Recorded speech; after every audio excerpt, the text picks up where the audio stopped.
की साहेबांचा पुतळा येथे आहे, त्यांच्याकडून आपण खरंच प्रेरणा घेतली पाहिजे.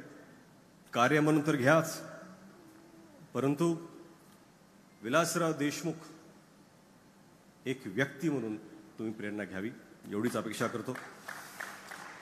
परत एकदा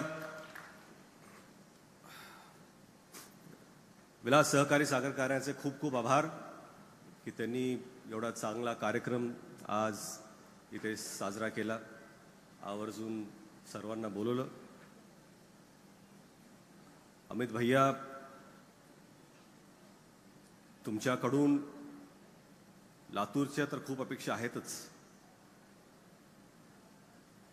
पण मला वाटतंय की तुमच्याकडून महाराष्ट्राच्याही खूप अपेक्षा आहेत.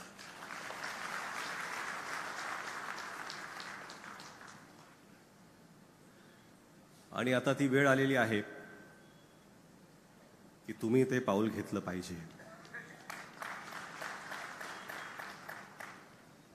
तुमच्यासाठी खूप खूप शुभेच्छा भैया.